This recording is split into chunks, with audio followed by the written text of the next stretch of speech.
joining us for another episode of A Case of the Mondays. I'm your podcast host, Rameez Kaleem, founder and director of 3R Strategy and author of A Case of the Mondays, a book on pay transparency. I'm joined today by Funke Sadare, an experienced HR director and chartered fellow of the CIPD. Funke brings a wealth of expertise in shaping positive employee experiences, from fostering diversity, equity, and inclusion cultures to leveraging AI in HR. She's also a module leader at Career Nuggets, empowering professionals to elevate their careers. Today, we'll be diving into the evolution of performance management and exploring how organizations can move from annual reviews to real-time feedback and meaningful catch-ups. Welcome to the podcast, Funke. Thank you very much, Rameez. It's my pleasure to be here today. So let's dive into a topic that I think a lot of HR professionals are struggling with at this moment, which is performance management. And we're seeing a lot of organizations that are moving away from, your traditional performance reviews, though your once a year review, or perhaps they might have some ratings. What do you think is driving this shift, and do you think it's the right move for everyone? Very interesting topic we have here, and is a topic that is close to my heart. So I personally think I am a bit traditional. I have to put it out there because I feel that when you have a structured approach, it kind of underpins everything that rolls off after that. But at the same time, I've also been in a setting where it's not so pertinent to have something that is so structured. So, I mean, everything will have a pro and a con. And I think the pro, in my opinion, of having a structured approach to managing performance or having a rating linked to it is more something that I would favor over something that isn't there at all in the first place. And I think as we evolve into today's program, I'll be able to shed more light on the argument for and the argument against. But where I stand, I know there's a lot of debate about this. I still think that I'm in favor of, having a rating and a structured approach to managing performance in the workplace. Okay, so you're in favor of having that structured approach to performance management, but it's the fact that we only speak to employees once a year and there's no real-time feedback or catch-ups. Do you think that's the real challenge, or is there more to it? There is more to it. So my take on performance review is it's an ongoing cycle. I don't think just because it's labeled performance review, then it's got this end in point. Let's say in my case, at the moment, for the last 7 years, I've worked a cycle of January to December. I definitely wouldn't advocate for a line manager to just have that one point in time where they have a review. So when employees agree to an objective, which typically will be set at the start of the 12-month cycle, I expect and encourage managers to have regular one-to-one meetings. As a bare minimum, the rule of thumb is once a month. And part of this meeting that meeting should incorporate operational activities as well as monitoring those objectives. And another way that this could be effective is to have a cycle that at least have a midpoint. So if you're running a 12-month cycle, at the very bare minimum, in addition to the one-to-one, there should be a point in time, i.e. 6 months, where the objectives are reviewed in detail to see, actually, is it still relevant? Are there any challenges? Are there any support required? Is it even completed? Have you been able to achieve that even in 6 months, let alone 12 months? So I feel that regular feedback and real-time check-ins should absolutely be part of the performance review cycle. It should never just be one annual review. Okay, and what about the setting of objectives on an annual basis? Because I guess it's not a one-size-fits-all approach, but some organizations might say that, doing it once a year is not enough. Like, for example, we are a small consultancy, and so we set our objectives on a quarterly basis because we think if we set it 12 months in advance, things change so quickly that it might not be relevant. So what are your views around setting objectives once a year, but then having those check-ins to review or perhaps update those objectives versus setting objectives on a more regular basis? I'm in favor of setting the objectives on a more regular basis. So the 12 months is a guide. It doesn't have to be, because you're very right, Rameez. The nature of most organization nowadays is very fast paced, and priorities, business vision changes on a very regular basis, and you're competing with external factors as well and economical factors. So as an organization, you must be agile and you must be able to respond very quickly. And which is why I think those real-time feedback also lends itself to be able to catch, this very quickly with individuals, with departments, and also reviewing the strategic vision altogether. Which is why actually, as an HR professional that's been around for a long time, I actually don't favor this 5-year long-term plan, because to Hmm. be fair, who knows what's going to happen? Who Hmm. knew that we're going to have COVID when it did hit? Yeah. You know, so you can't. It's good to plan, and you should plan as an organization, but you also have to build flexibility and agility into those strategic goals and objectives. So I feel that whilst it's pertinent to set those objectives well in advance, but they also have to be open to flexibility and adjust them accordingly as the year ticks along. And that's really why you should have your regular meetings and feedback sessions in between. Yeah, I mean, that's such a great point around 5-year plans. I couldn't imagine Yeah, having a 5-year plan. I guess if you're an organization that's been established for 100 years, perhaps, perhaps. Yeah, things are more steady. But for most organizations, I think it's really difficult. Um, One of the challenges, I think, around performance management is that the organization, the wider organization and managers always tend to see this as an HR process that they're having to do. And so, how do you balance the need for that structure and documentation around, objectives or those regular catch-ups and feedback versus having something that is less time intensive for managers and more fluid and conversational? yeah. That's a very good point actually that you made, because I would say that's probably one of the most challenging elements of tracking and monitoring the performance management cycle.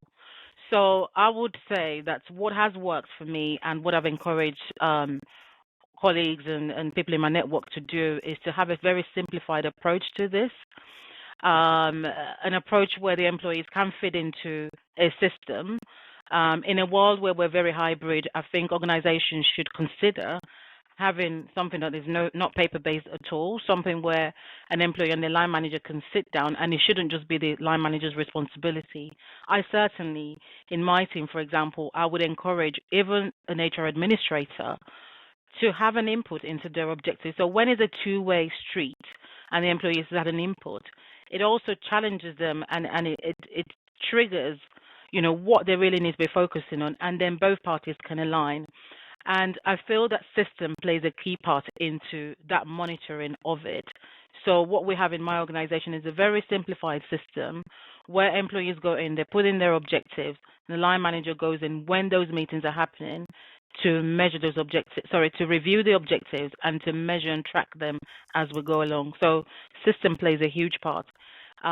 Paper has been very clunky, or we've also seen very clunkier systems, and is very off-putting. My take is, if you don't have a system that helps you to simplify the objective set in the first place, you're on a rocky road to not even be on track to be able to measure performance in the first place. So having a simplified approach, is key into the success of this process. Hmm.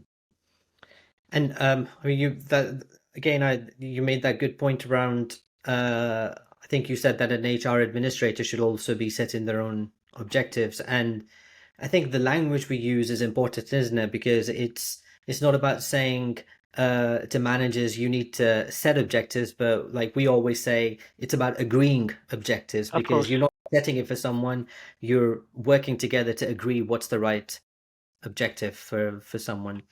Um, Yeah.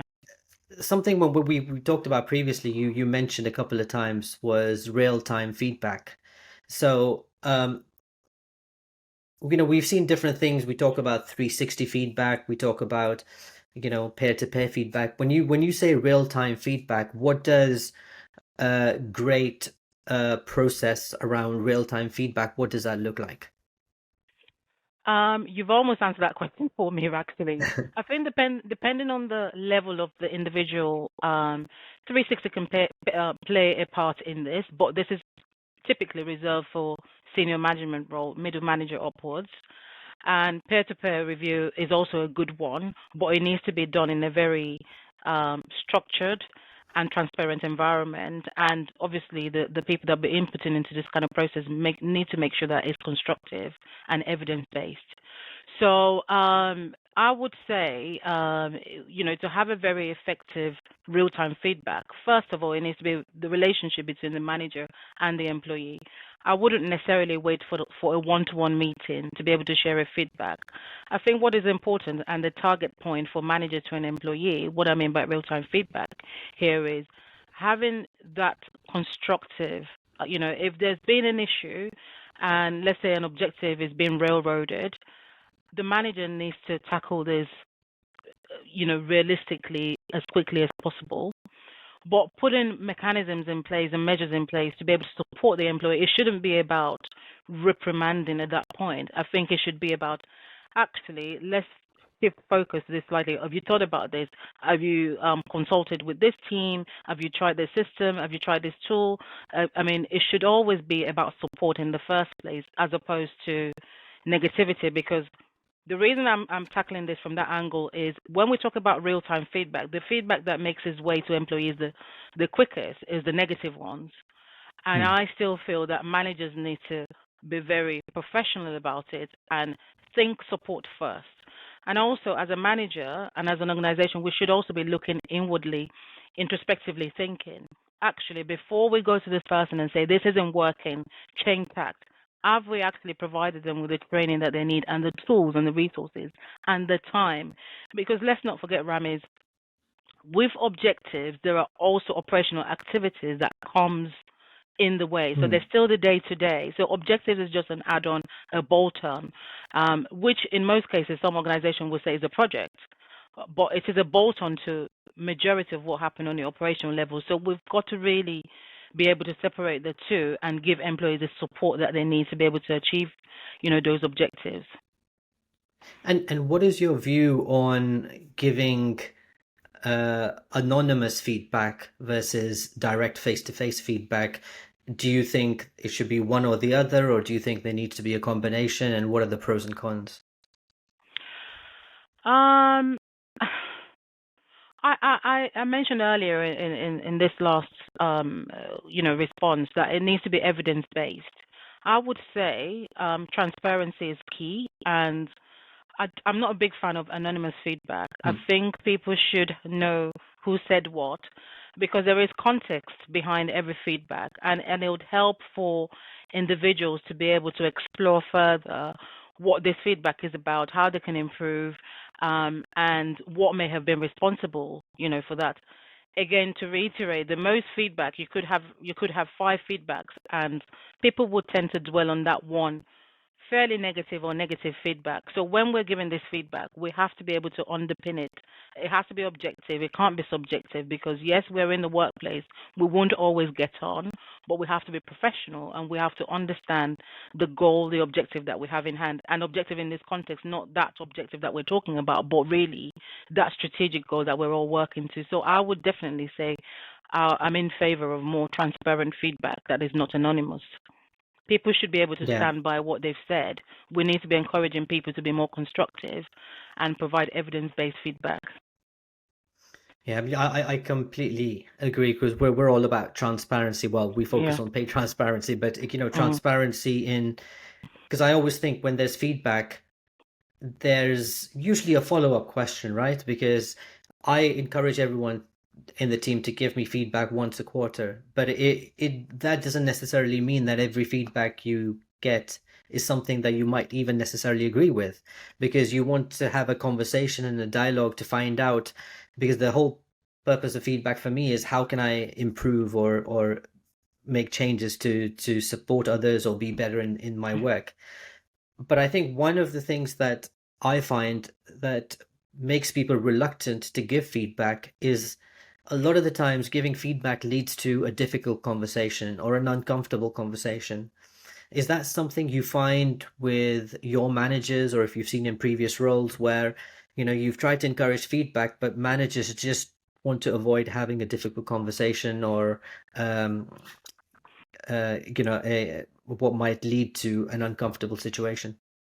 It's very common, Rameez, because nobody likes confrontation, and these things can lead to confrontation. And sometimes people are in denial about something that's happened, or they're not even aware of it at all. For me, what I would say is, as long as the feedback is you've got evidence to support what you're saying, and what the situation is, what may have been the mitigating circumstances. I appreciate it might be difficult. For example, if I've noticed wrongdoing within my superiors, it'll be hard for me to spell it out exactly as it is, right? Mm. Regardless of whether or not it's constructive or or otherwise. So I think I hear your point around anonymous versus transparency. I think at the very least, even when you're being transparent and we're not putting people's names against the feedback, we should at least be saying where this feedback is coming from, either subordinates, either peer to peer, or either from superiors. And that kind of helps that individual to put things in perspective. And yes, even with positive feedback, it does require follow up. But if we don't know the source of this feedback, how can we then, you know, maybe make further improvements or actually understand a little bit more about why that feedback has been given? So I do think that we kind of need to start building professionals who are able to stick by what they've said, why they've said it, and provide a little bit more context. For that, we're better.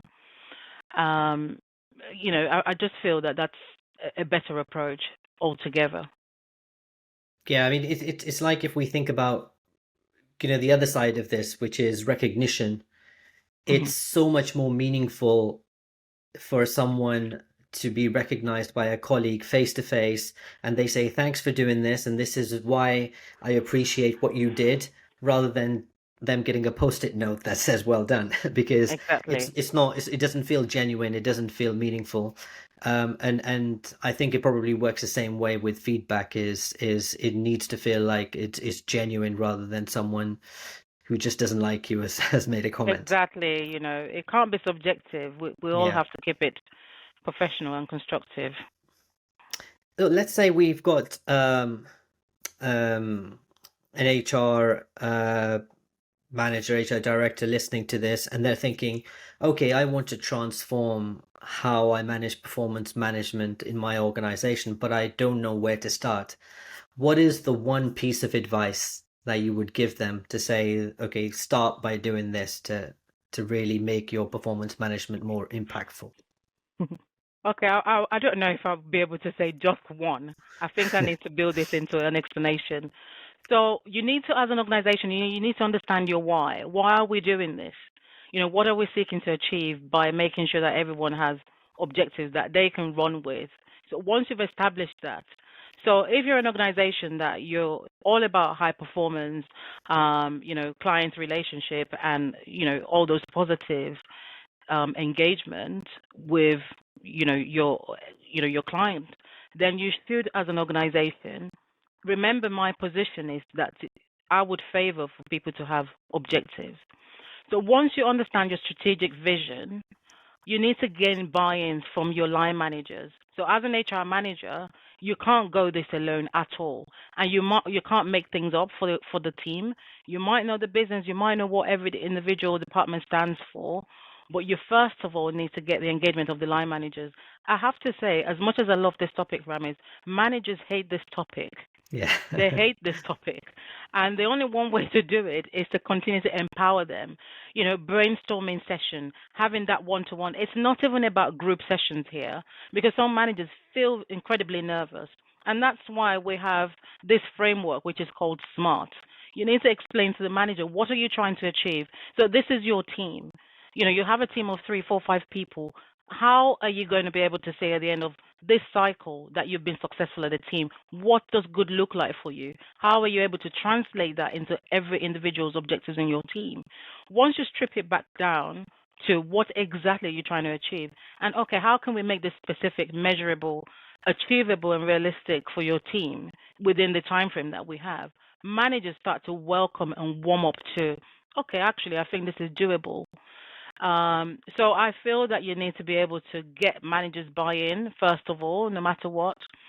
But managers won't know what to do unless they understand what the strategic vision is. So as an HR team, as an HR manager, please have that at the back pocket, that what is our strategic vision as an organization, and how does this reflect to the individual teams that we then have in the organization.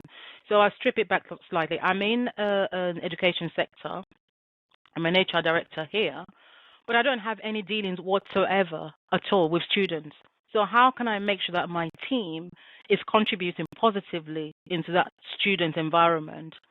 Now, for me, this is about understanding that all the various departments, be it operations, academics, know what the strategic vision is, and that regardless of being student-facing or not, every single activity that goes through our desk on a daily basis is contributing to the student experience, which is ultimately why this organization exists. So I think it's about changing that mindset and letting people understand that it doesn't matter what role you take, account, finance, IT, academics, whatever, we're all contributing to that organization's success. So once you start to speak their language and break things down slightly and simplify the process, managers start to understand, actually, it isn't that bad. We can do this. Great. Thanks. That's a great piece of advice for our listeners or HR leaders is we can't do this alone. So we have to bring other leaders and engage with the business if we really want to bring about a change with performance management, because it's ultimately it's a culture change. So thanks a lot, Funke, for all of your advice and your tips. If somebody wants to connect with you, or what is the best way for them to reach out or connect? LinkedIn is good, and I can also share my email address with you, Rameez. Happy to share insights on what we are doing to promote this in my organization and what I've done in the past as well. Great, thanks. And before I let you go, on a lighter note, something I ask all of my guests, can you tell me what is your favorite film and why? My favorite movie is an interesting one. It's a movie titled Blow. And it featured Johnny Depp. I believe that was his flagship movie over 2 decades ago. And this was a true life story about George Jung, who was from a very small town in America, and he got himself entangled with drug trafficking. And it was just life on the fast lane. And the lesson learned from that movie, as far as I'm concerned, is greed is not the way to life, and it can cost your family time, it can cost you your life, your existence. And I just loved how, that played out. At some point, I have to say, Rameez, that I started to almost go to his side, but really and truly, I can't be on the side of a villain at the end of the day. It's got to be about what is the lessons learned here. This is not a life that you can pursue. So I really enjoyed that movie, and I've seen it a couple of times actually, and I recommended it to young adults who journey through life and thinking that the way to make money is through the fast lane, but actually it isn't. Oh, great. That's a great summary as well. Did you say it's called Blue? Blow. BLOW. Blow. Yeah, Blow. Yeah. Okay. So I'm also, because I'm a film enthusiast, so I've got a monthly pass to the cinema, but Okay. I will have to look up this film, because the way you were describing it, it also reminded me of another Johnny Depp film, which is Donnie Brasco, which is also sort of Okay. similar sort of themed, but obviously quite different. But it's another film to add to my list and for our listeners. But thanks again, Funke, for all of your tips and advice. Thanks everyone for listening, and we'll see you again on another episode of A Case of the Mondays. Thank you very much, Rameez. I've had a great time on your show. Thanks. Enjoy this episode? Join the Academy for free and have access to CPD certified reward training, quarterly reward community sessions, first access to salary insights reports, reward and benefits market data, and hundreds of free practical tools and templates.